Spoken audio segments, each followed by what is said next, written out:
everyone, welcome, and thank you for attending this webinar with Fullscript and our lovely guest, Britt Reuter. We just wanted to take a second to apologize for the delay. There was some technical issues with the GoToWebinar platform, but everything is up and running now, and we are ready to move forward. So thank you again for your patience there. My name's Michaela, and I'm here with the marketing team here at Fullscript. We're very excited to have Britt here with us today to unpack the root cause issues behind common scalp complaints, discuss their potential impact on hair health, and share the importance of approaching these topical symptoms with a functional framework. Before we dive into the presentation, I just wanted to give a reminder that this recording will be sent to everybody who is registered. So if you have to leave early or would just like to watch it again, you'll have direct access to this through your inbox. This recording will also live on the Fullscript website at www.fullscript.com/webinars, where you can also find access to our past and upcoming webinars here as well. Throughout the webinar, if you have any questions, please add them to the question section of the GoToWebinar dashboard, and we will get to them during the question and answer period at the end. So again, I'd like to thank Britt for being here with us today. She is a licensed dietitian, nutritionist, certified nutrition specialist.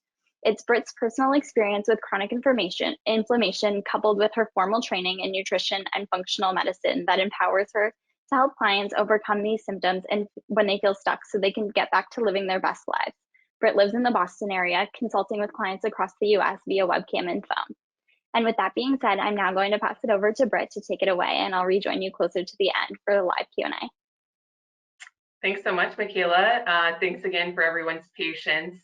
So I'm excited to get started and dig into this. So we're going to talk about a functional approach to healthy hair and scalp today. So just a quick agenda. We're going to go through a brief introduction, functional approach, lay out what that looks like, talk about scalp health and hair loss, list out some top root causes, really dig into those top considerations for you, and then we'll have time for a brief Q&A in the end. Just a quick introduction for me, just to build on what Michaela said. I'm Britt Reuter, and I'm a certified nutrition specialist and a supervisor for prospective certified nutrition specialists. I'm a licensed dietitian nutritionist, and I graduated from University of Bridgeport with a Master's of Science in Human Nutrition. So what is a functional approach? Let's talk about what that can look like. So I made this graphic not as an exhaustive list of all of the root causes of hair loss. That's something that I work with a lot in my practice, is people experiencing hair loss. So it's not necessarily an exhaustive list. It's not to say that all of these have a direct impact on our hair health, but it's more just to help us start thinking about the complex and varied potential root causes that could lead to dermatological issues, like issues with our hair health, like issues with our skin health or scalp health. So just to kind of help us start thinking along that track. So just to put a little bit of definition around what a functional whole body approach can look like, this is how I like to define it. So I say that it understands that hair loss, skin rashes, they present topically, but the underlying issues run so much deeper. It really starts on the inside. So it also asks the question, what is disrupting the normal hair growth or skin repair process? So thinking about those underlying root causes. And then it also continues investigating abnormal labs to get to those root cause issues. So just as an example, underactive thyroid is something that comes up quite a bit in my practice working with people experiencing hair loss. Now, if I saw a client and they presented with underactive thyroid labs, I wouldn't be satisfied just saying, oh, okay, that must be what's contributing to their hair loss. I would want to go even deeper and ask questions like, what are the root causes of inflammation that could be contributing to that underactive thyroid? So just continuing to dig deeper, deeper, deeper. So this is a free resource that I have. It's really for people and primarily women who are experiencing hair loss. It's called What's Your Functional Hair Loss Type? So I designed 3 or 4 functional hair loss types. So stress, nutritional, hormonal, and inflammatory are each of those types. And this is just really a useful tool that can be used to help people who are struggling with this really severe symptom, this really devastating symptom, start thinking about it in terms of their root causes, start going a little bit deeper. So if you're interested in checking that out, I do have the bit.ly link on there, and I can also just send it out really quick in chat here. So you should see this pop up and access it if you'd like to that way as well. Okay, so let's talk about scalp health and hair loss. So scalp health and hair health are really interrelated. Let's talk about scalp itch, because we're going to be talking about a lot of rashes that can produce quite a bit of itch. When someone is scratching their scalp incessantly, it can lead to hair strand breakage, it can lead to hair growth disrupting inflammation, it can result in damage to hair follicles and scarring. So let's talk about what this graphic is, because at first, I think people's eyes kind of bug out. It can seem a little overwhelming. So on the left, you see that there's a root cause contributing to inflammation, producing a variety of symptoms. And that graphic on the right, you see that there's one symptom that's related to multiple root causes.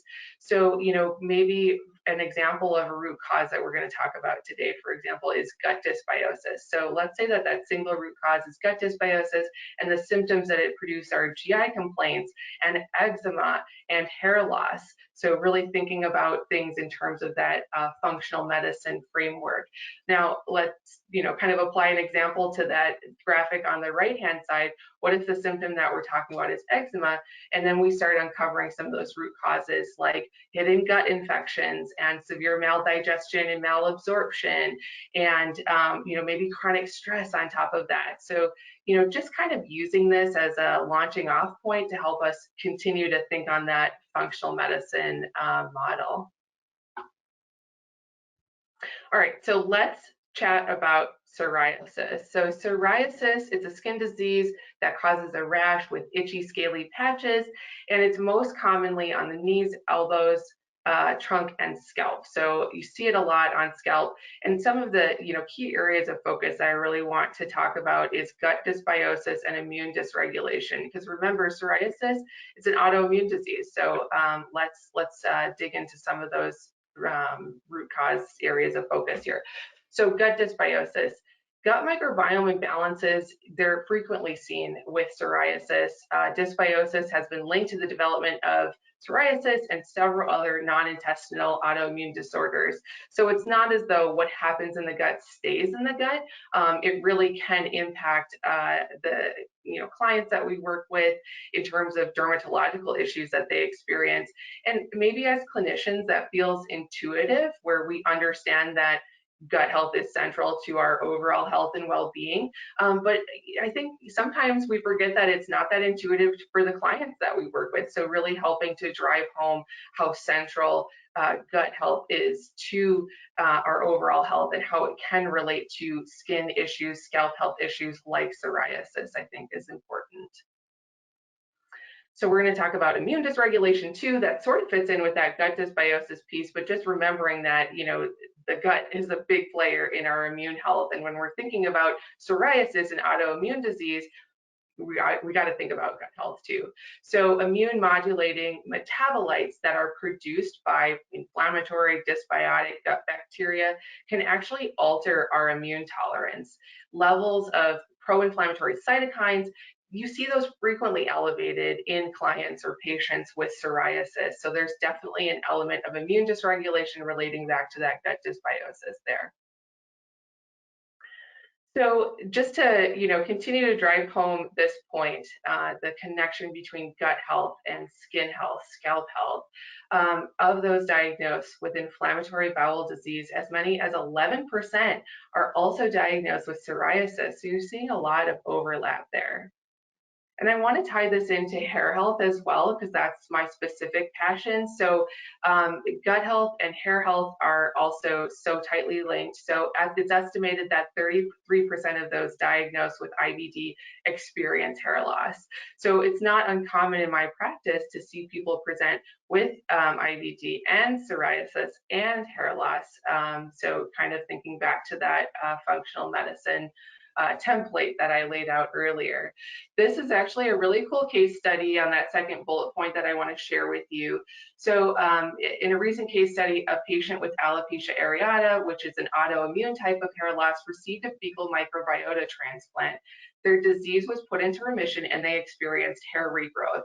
So, you know, it's a case study, it's a single participant. So obviously we want to see more studies like this, more participants, more data.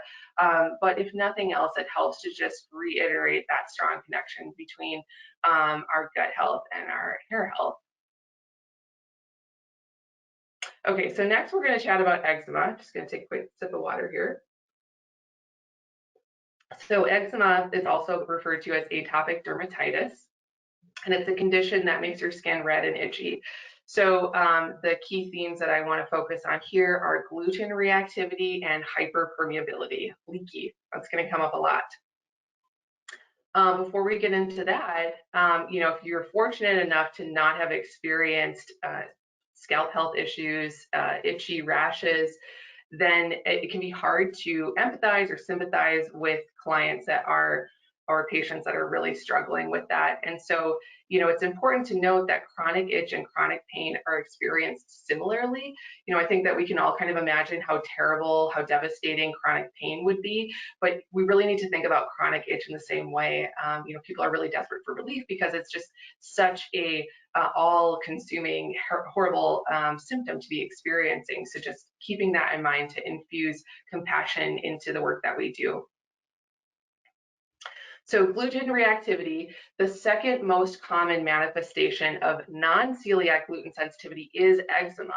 So that means that, you know, for some people that are having that gluten sensitivity, they're experiencing eczema as the symptom of that gluten reactivity. So it's really causing a specific dermatological issue for a lot of people. I mean, 40%, that's pretty high. Hyperpermeability is the next thing I want to focus on. So gut microbiome, that's a main regulator of the gut-skin axis. So there is a gut-skin axis and the gut microbiome is under control of it to a very large extent. A healthy gut microbiome promotes skin homeostasis following a stressor, so it really helps the skin to bounce back. However, an altered gut microbiome can lead to increased epithelial permeability. So that's leaky skin. You've heard of leaky gut, but now we're talking about leaky skin. Skin barrier dysfunction, leaky skin, that's a key underlying mechanism of eczema. So, you know, really, we're going to keep digging into this throughout the course of this webinar here, but I think that that is just so fascinating and really, you know, drives home that point that the gut is, you know, a huge you know, contributing factor when we're seeing those surface level symptoms, those dermatological complaints. We need to keep thinking back to the gut. Okay, so I'm just going to go out on a limb and guess that if you're watching this, you probably haven't heard about leaky hair follicles. And if you have, well, you know, you're super smart. The gut can help maintain a balanced immune response and self-tolerance.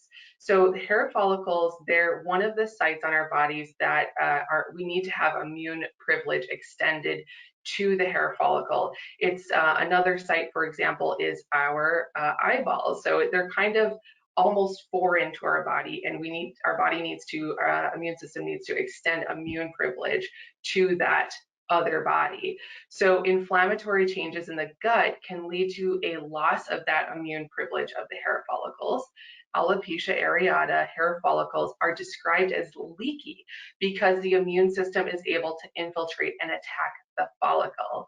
So leaky everywhere, right? Leaky gut, leaky skin, leaky hair, little bit of a theme going on there. Okay, the last skin rash, scalp health concern that I want to talk about today is seborrheic dermatitis. It is a common skin condition. It mainly affects your scalp. It causes scaly patches, red skin, stubborn dandruff. Seborrheic dermatitis can also affect other oily areas of your body. So oily is going to come up quite a bit in this seborrheic dermatitis section. It's super interesting. So the top areas of focus here: hormone imbalance, fungal dysbiosis. So hormone imbalance. So there's this stuff, it's called sebum, and it's a major contributing factor to seborrheic dermatitis. Sebum isn't inherently bad. It actually has really important roles that it plays.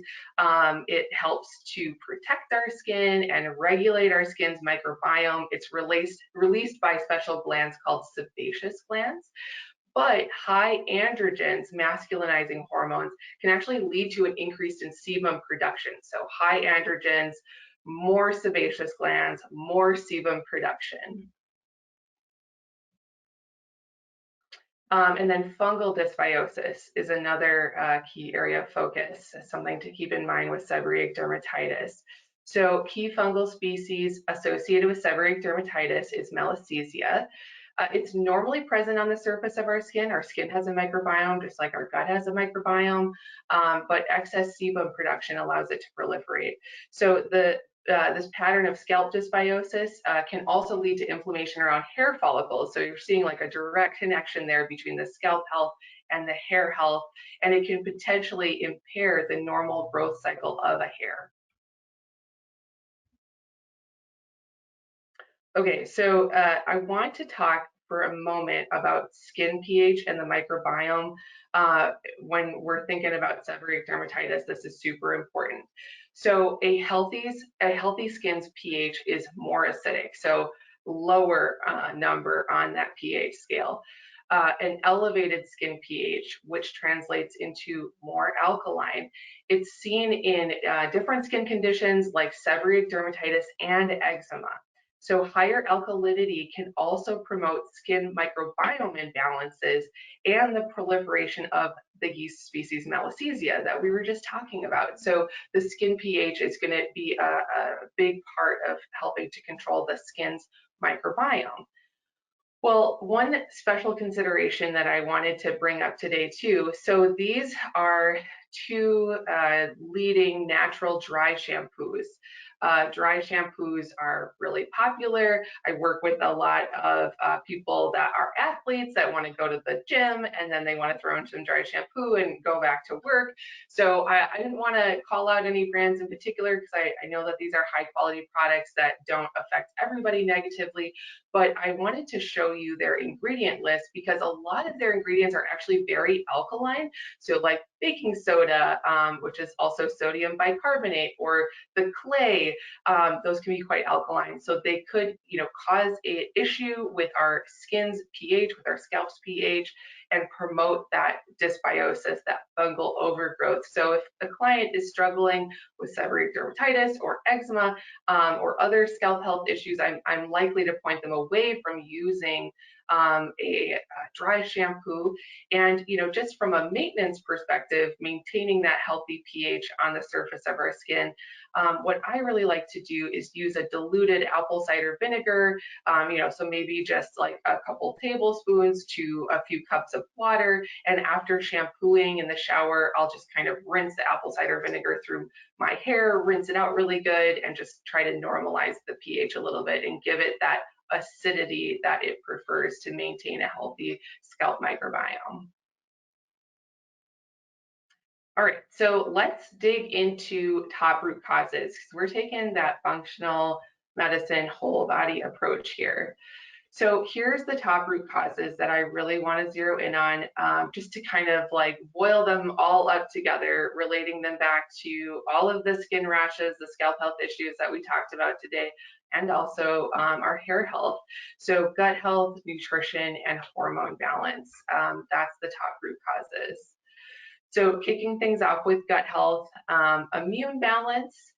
So a healthy gut microbiome can help promote immune tolerance and regulate inflammation. As we've been discussing, dysbiosis is frequently seen alongside scalp health issues like psoriasis.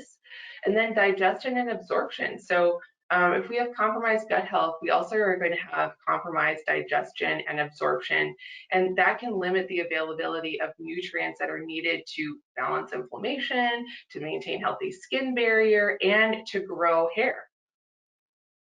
So thinking about how to assess our clients or patients' gut health, I prefer the GI map.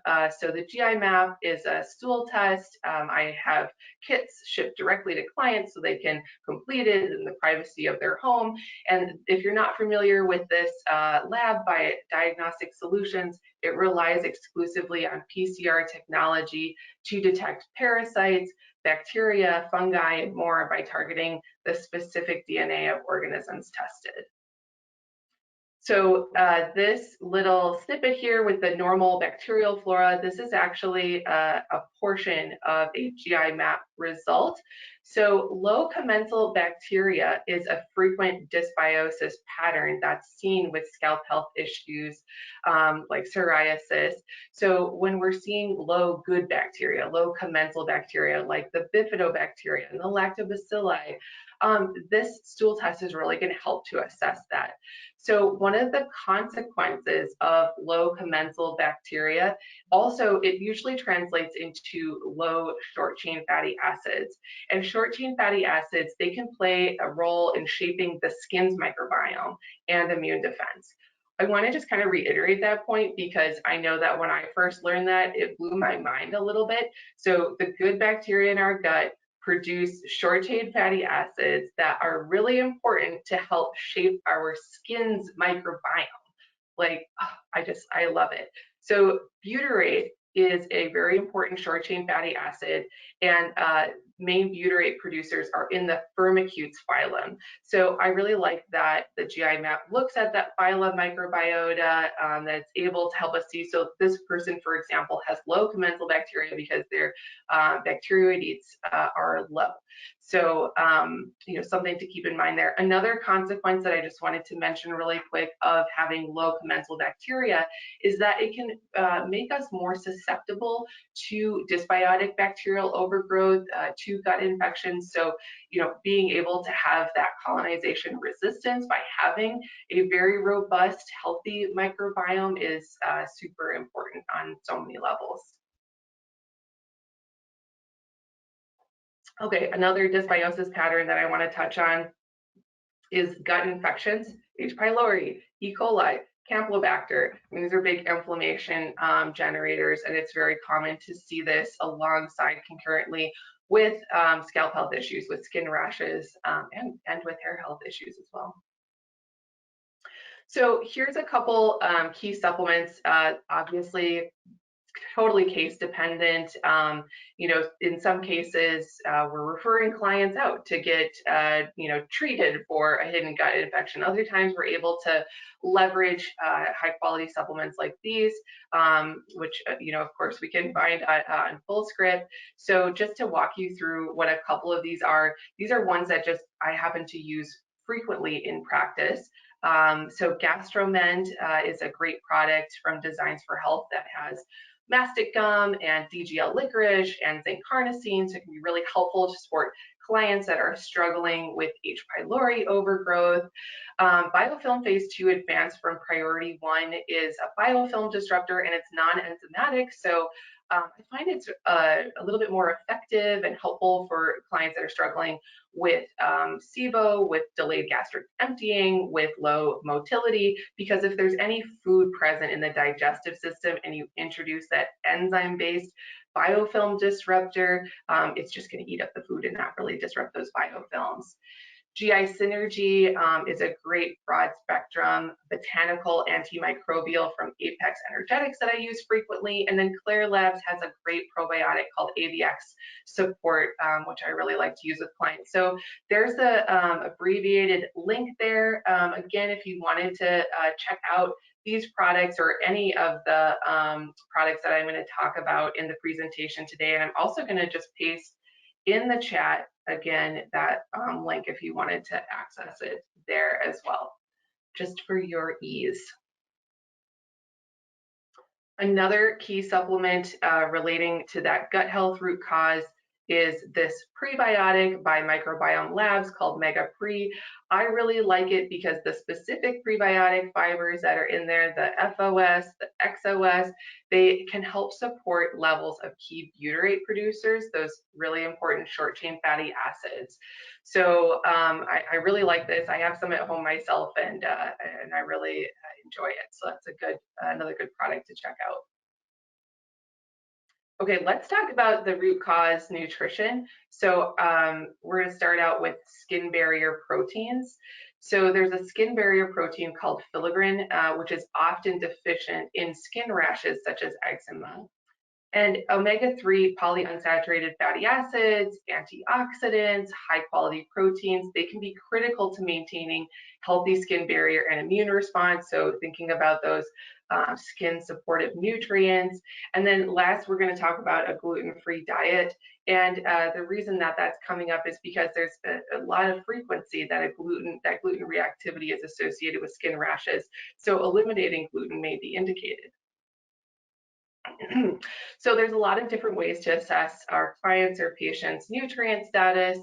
Here's some top suggestions. You know, a lot of these are standard labs that are easily accessible through your client's primary care. So I like to use a CBC with differential, a CMP, you know, maybe testing some specific nutrients, serum or red blood cell vitamins or minerals, say like vitamin A or zinc. And then organic acid testing can be a really helpful resource as well. Generally, there's a lot of great options on the market, but generally I find myself using the OAT test from Great Plains Laboratories or one of Genova Diagnostics organic acid tests. So let's talk about skin barrier proteins.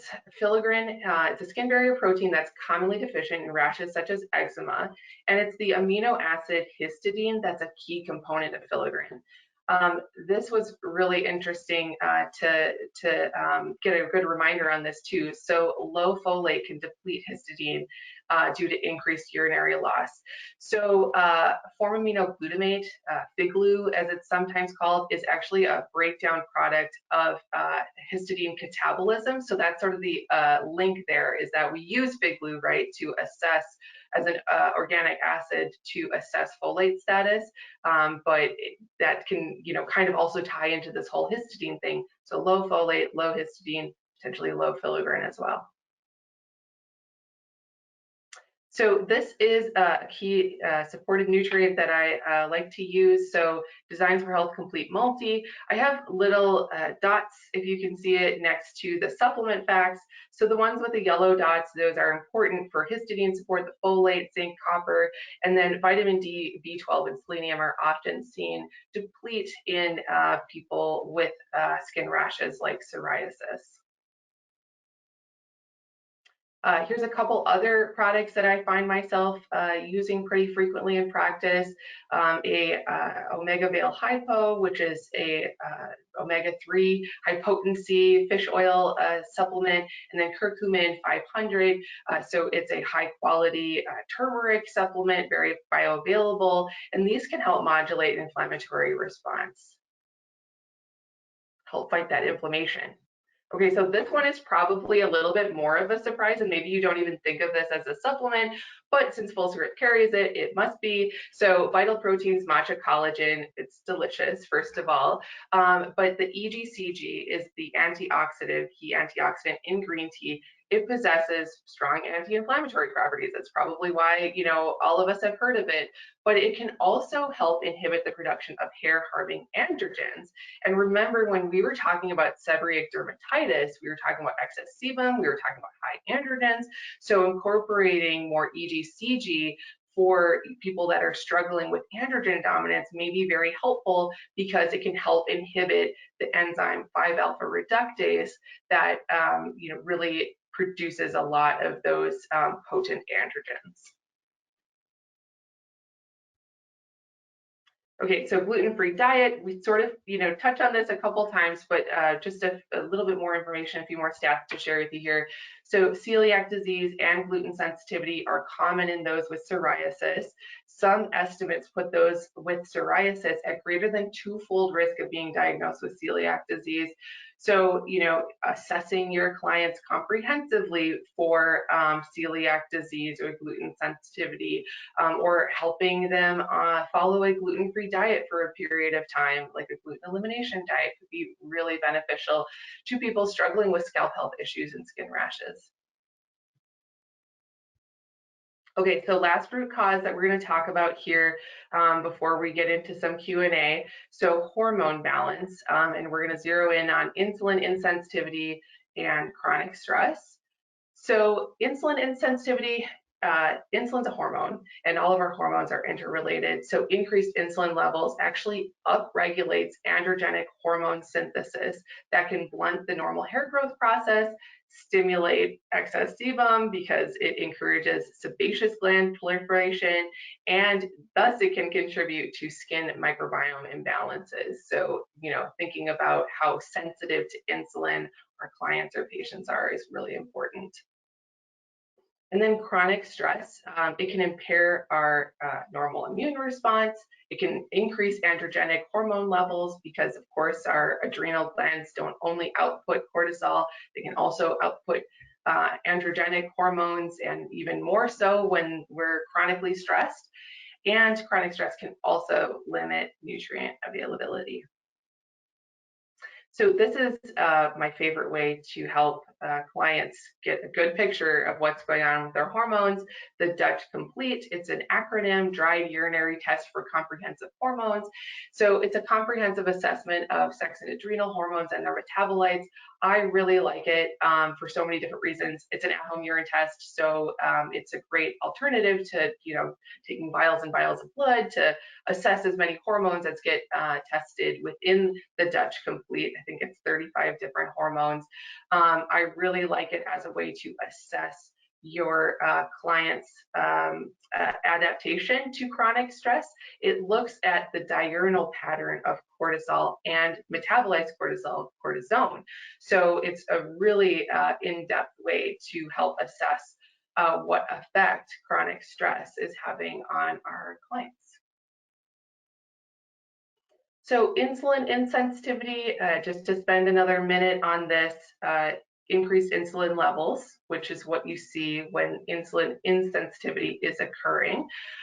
It can increase sebaceous glands and sebum release.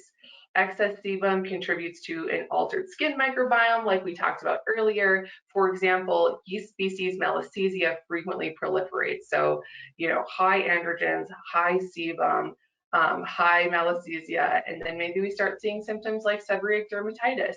Another great way to kind of assess whether this is something that needs to be drilled into a little bit more for whoever you're working with. Oily skin, greasy hair, combination skin, those could be other signs of excess sebum production where you're thinking, I wonder what's going on with those androgen levels. Insulin increases the activity of the enzyme that produces hair-harming androgen DHT. So that enzyme is 5-alpha reductase. We talked about that before. So, really taking that root cause approach, and these little screenshots here are from a Dutch test, a Dutch Complete. So they assess 5-alpha reductase activity. And when I see, 5-alpha preference androgenicity really high there, I'm thinking about those underlying root causes. What's going on with their insulin? What's going on with their stress levels? That sort of thing, to really kind of unpack that from a functional lens. And then the screenshot on the right there, the androgens and metabolites, that's also from the Dutch test. So you can see that they assess DHT, but they don't stop there. They assess all of those hormones together, which can be super helpful, kind of in a 1,000-foot view of hormones and their balance.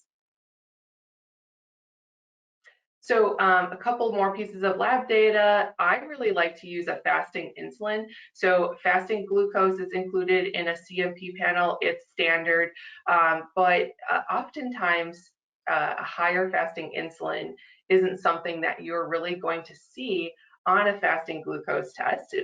The client's fasting glucose might look optimal or normal, but underneath the surface, there's that insulin insensitivity. So because that high level of insulin is what upregulates the androgenic hormone production and could be a key root cause relating back to skin rash, seborrheic dermatitis, I like to assess the fasting insulin directly. So here's a key supplement.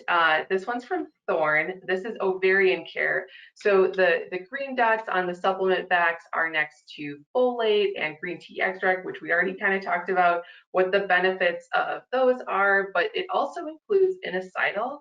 So inositol can help support sleep, which is really important for balanced hormones, improve insulin sensitivity, very important for balanced hormones, and improve androgen levels as well. So that's a great option. And, I really like this, the Mega Pre, and then I'll show you as well here, this magnesium liquid.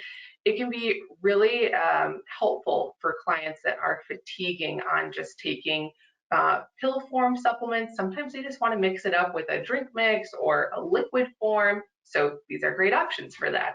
So there's plenty of good magnesium products out there, but I like this magnesium liquid from Pure Encapsulations. Magnesium is really important to help promote a healthy stress response. It can promote relaxation, which can help with sleep. It's important for insulin signaling, so a lot of important functions that relate back to hormone balance. And then cortisol manager, I find that's really helpful for promoting sleep, for helping to lower cortisol levels for clients where it's too high later in the day. It has ashwagandha and L-theanine, magnolia bark, and phosphatidylserine in it. So another product that you can check out. Okay, so that is the end of the formal part of the webinar, but we do have time for Q&A. So if you have questions, I would love to help answer those for you. So I think we're using the chat on that, Michaela, so just let me know what, if any questions have come up today. Yeah, thanks so much for that awesome presentation. We had quite a few questions roll in, so let's try to get through as many as we can here. So the first question is, can you comment a little bit more on epidermoid cysts on the scalp? Okay, so, there's a lot of different scalp health issues that we didn't talk about today. I think, continuing to apply that root cause functional medicine lens, no matter if it's psoriasis or eczema or seborrheic dermatitis or another scalp health complaint, the functional medicine model can be applied to any number of issues that are going on there.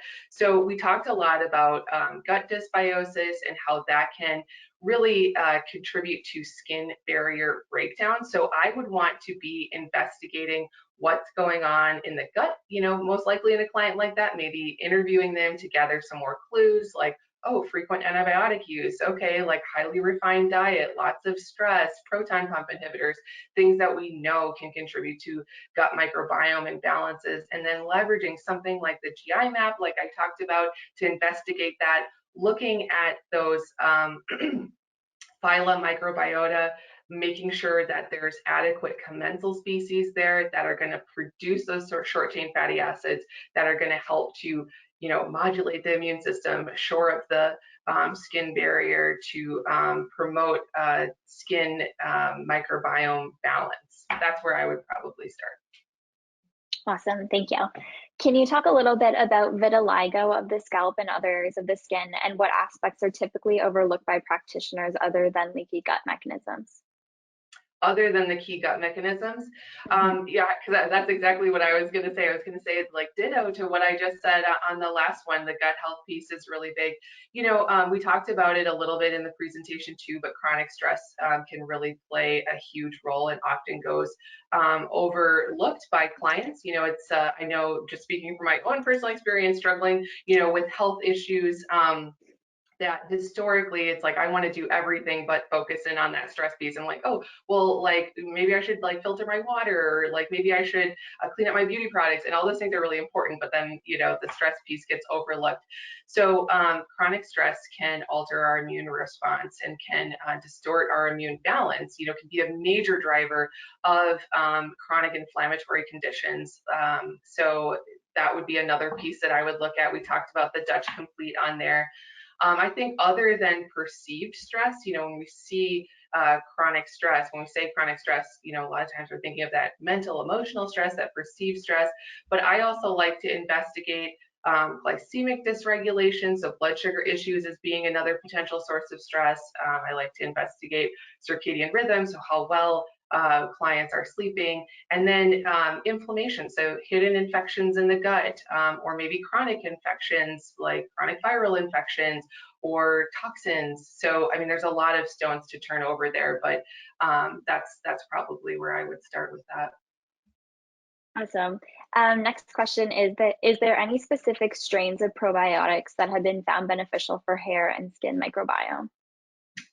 So focusing on the commensal species, and looking at the way that I choose a probiotic for a client is by looking at what is present on their stool test, on their GI map. So for example, if I'm seeing an overgrowth of bacillus, maybe I'm not going to use a spore-based probiotic. Or if I'm seeing an overgrowth of lactobacillus, maybe I'm not going to use, as dominant lactobacillus probiotic. So kind of making a strategic choice there. There isn't like a single strain that is the hair one. It's more just supporting your individual client or patient's microbiome. Thank you. Our next question is, what are the factors that may make fungal skin issues recalcitrant despite natural and conventional interventions? I know there are many layers of the skin, and I'm not sure if things like oils and apple cider vinegar permeate through all of the layers to prevent fungus from resurfacing. Yeah, that's a really good question. So, frequently, when we're thinking about fungal dysbiosis, so whether we're seeing it on a stool test, let's say that we saw candida overgrowth, or we're seeing seborrheic dermatitis or other, fungal issues, maybe toenail fungus or jock itch or, bacterial yeast infection, or vaginal yeast infection or thrush on someone's tongue, it might be time to investigate sources of other fungus in someone's environment. So mold comes to mind, mycotoxins, perhaps turning over that stone, depending on whether or not it's within the scope of your practice. I like to use Great Plains Labs Mycotox panel. It's a great way to assess mycotoxins, mold toxicity, because that could be kind of the missing piece where you're seeing fungus just keep coming back and back. Awesome. Next question is, are there any recommendations for post-COVID hair loss?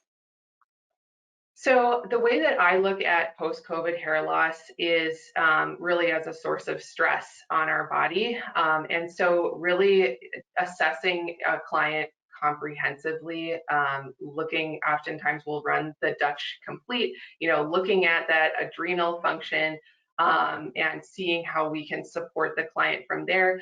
But another thing that I want to zero in on too is that a lot of times, what I'll see in practice is that a client will present with hair loss and it will occur after a specific, event, like, for example, COVID, like you just talked about. And, I think we kind of get this idea in our head that it's just this one thing that triggered this symptom. And that mindset can kind of lead us to overlook other really important clues. There could have been long-standing gut dysbiosis that's going on there, that's maybe leading to immune dysregulation or generating a lot of inflammation, or leading to maldigestion and malabsorption of hair critical nutrients, that sort of thing. So, I would use that as just a single clue, but just assess someone really comprehensively and be looking for other sources of, hair harming inflammation, and kind of approaching it that way. Perfect. And then our last question here is, how do you test for various forms of alopecia? And then part two to that is there any connections to assist in correcting it? So nutrition, gut, stress, hormones, or is alopecia kind of separate and extremely hard to correct? So the word alopecia really just refers to hair loss. There's, alopecia areata, there's androgenic alopecia. So to get a specific diagnosis, clients, patients should work with a dermatologist to achieve a diagnosis. one thing that I want to emphasize is that a diagnosis is not the same thing as a root cause. So when a client, comes to me and they've been diagnosed with androgenic alopecia, that doesn't negate the whole functional medicine approach. It's not like, okay, well then nothing's going on with your gut, nothing's going on with your insulin, nothing's going on with your chronic stress, that sort of thing. So, you don't want to throw the book out. You want to keep applying that same methodical approach. So to achieve diagnosis, go to the dermatologist, but then, still apply that functional medicine approach and turn over all of those stones, regardless of what the diagnosis is. Did I answer that question? I couldn't remember if there was a second part to that. Yeah, no, I think you answered that very well in both parts of it. So that kind of wraps up our Q&A period. So we'll end this presentation just by thanking everyone for being here again today. Thank you, Britt, for being here with us today. We truly appreciate that, and all of the attendees taking the time to join us today. So just one more quick reminder that everyone will receive a copy of this recording as well as the slides in an email. And then once again, you can also find all of this on fullscript.com/webinar. So thanks again, everyone, and we hope to see you next time.